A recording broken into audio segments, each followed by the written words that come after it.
Jest ze mną kolejny gość, Lando Wilkins. Hey Lando. Yo, man, what's good out here? How you feel today? Today you have the day off. You're not teaching. It's not a day off. You can hold it. It's not a day off. I'm still working for other things and just enjoying the environment and seeing the city a little bit. So, still had some work today, but day off from teaching from the camp. Yes, today I had a day off. Yeah, tomorrow though, it's over. Where are you from? Where I'm from, like my background. Yeah. I'm from the States, more on the California side, South Cali, like SD, LB, Long Beach, San Diego, and now I live in LA since last year. That's just more for work, so it's fun living out there and bad as well, just like everywhere else. There's problems everywhere in the world, so I think everyone experiences somewhat of the same thing as we grow up.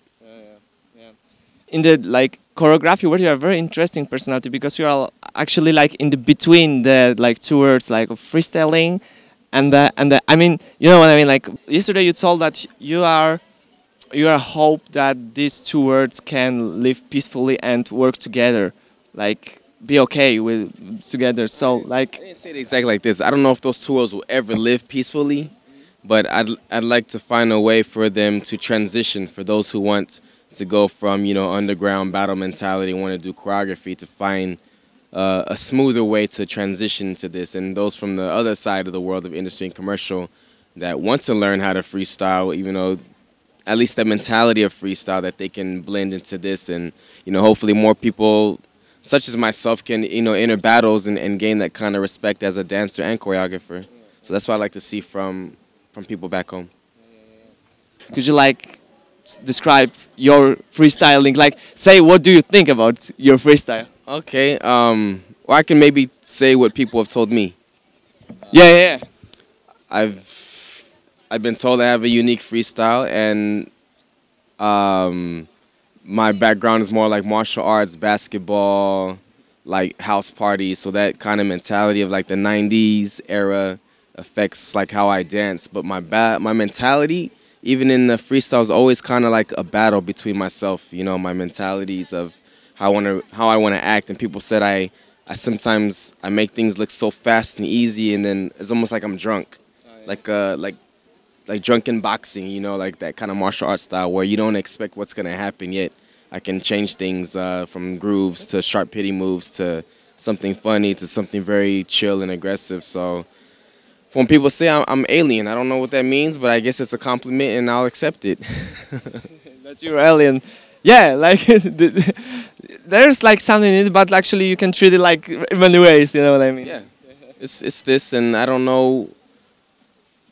I don't even see it in myself who influences my style, because I grew up not having, you know, too much to watch or knew much of the dance world outside of what I grew up. So I always did how I felt and how the music played out to the character I wanted to be. So I think I show a lot of character, and that's what kind of helps my styles change when I freestyle. Could you describe what styles you are like of choreography you are teaching here, and and what choreography is mean to you? I mean, like, yeah. Yeah, I think as opposed to, this is the second year for Fair Play, and last year it was more of the popping classes, the LA style that they wanted me to come teach, and also a mixture of some Vogue and house. This time it's 4 classes, and I'm teaching different styles each time. So this first class was more of a groove and very slow and more trying to breathe into your body, because a lot of people forget to breathe in hip hop and become so sharp and too powerful that they don't know how to control what they're doing or know how to relax. So it was a good first class, and I love that about the first class. The second class was just hood party, aggression, like didn't have to be controlled. Like some people dance like this where they don't want to have control. They just want to let go. So I can just teach them the movement and they can add themselves to it. So it's good to have that kind of party. And it was a hard class, but they gave me their energy, and we all enjoyed that. I saw this. And for tomorrow's class, I think I asked who likes, you know, popping, isolation, bodying, and house. And I think I'm going to make a routine tonight or finish it for this. And then people requested me to teach bullshitting tomorrow. which is a latest piece that I actually freestyled in San Diego, and I made it into a piece. I learned it from the video and made it a routine, and I posted it, so you can check that on YouTube. But that's what I will teach tomorrow. So each style is something for different. You know, first class was more chill and groove. Then you have the house and the body. Then you have the isolation, the LA style, and then what was the other one? I said, oh, and the party, fun, character stuff. So something for everyone. That's what I like to give. Last year, I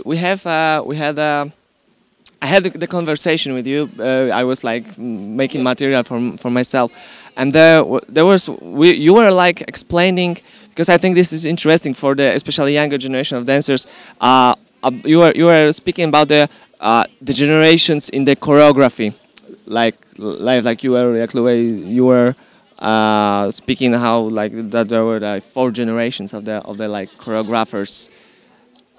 You remember that?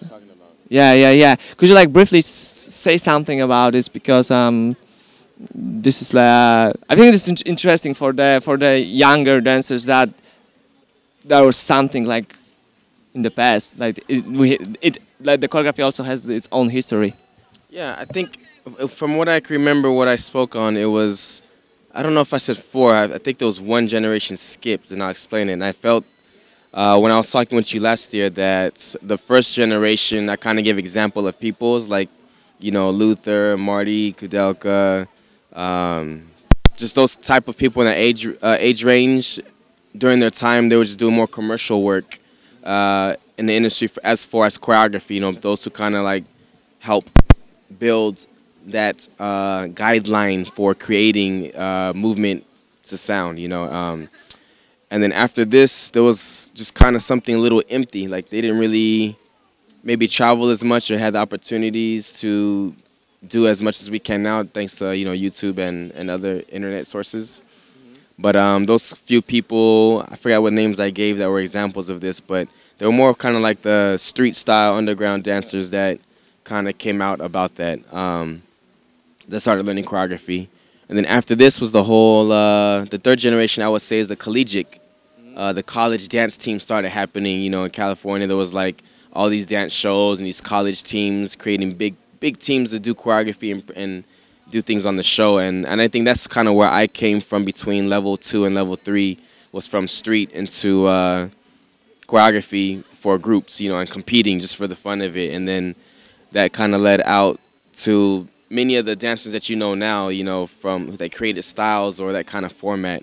Many of the famous dancers you catch on YouTube as well. And then the 4th generation is what we have now, which we don't know what's going to happen. Yeah. You know, there's a lot of copycats, you know, which is okay to make something of it, but I don't think we really see what that change is going to be. Yeah. And I don't consider like those dances like, you know, like turfing to be choreographed, or the Dougie, you know, to teach a whole class on just doing the Dougie.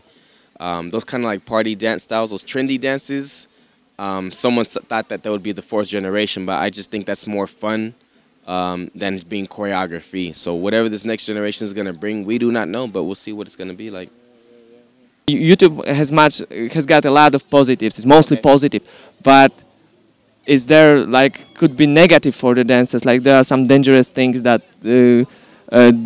are waiting in the internet for the dancer. Like always, it's always a negative and a positive. You cannot live life just 100%. There's always 50-50. The negative thing about YouTube is just spreading hate. There's a lot of hate and back talking, especially from people who don't understand. They'd be the first ones to say something, and that just gets them to be attacked, you know, by the fans and everything like this. And even the fans shouldn't do this. You know, you shouldn't spread just because someone made a mistake or they ignorantly said something to just attack them because they don't understand. Just know that they don't understand, and you should say nothing about it. Hopefully we can take the opportunity and responsibility to help teach that person, you know, so they know that they made a mistake or correction, and they can, you know, become part of the team, part of the family in this world. And I think another negative thing is just teaching giving the wrong information. There's so much information online, not just YouTube, but, you know, Google and whatnot. Anything you can search, there's information about something. Even the same subject, there's like 4 ways they give the same thing, so which one is right, you know? And that's kind of the negative thing about it too, is that people who don't actually study or go back to take the time to study and know what they're talking about can maybe teach the right person the wrong thing, and then that right person becomes, you know, a teacher of the wrong thing, whatever the wrong subject would be. So those probably be at least the two main things I could think of about how internet resources could be negative as far as dance. Maybe it will help someone. How did you build your personality and confidence in, like, yeah, in dancing? But like the, yeah. Confidence.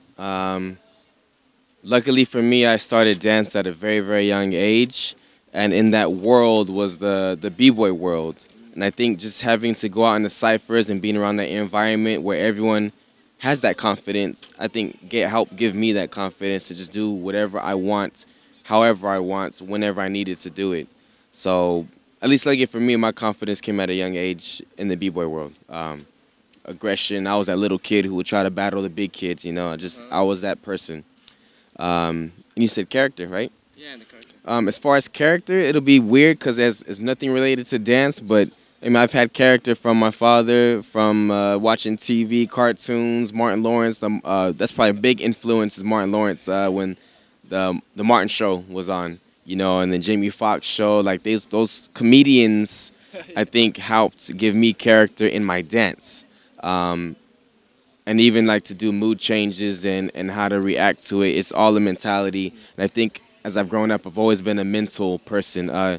Even how I speak or logically or in math, I think all these things help me in my dance and how I think about freestyle into choreography. So that's why I'm a little bit of a hard person to try to talk to about those things, to tell people, but I can help figure it out for them because in my case, I do see I'm a little different compared to most choreographers and dancers because I don't have the fear. I don't care what happens because I do it for myself.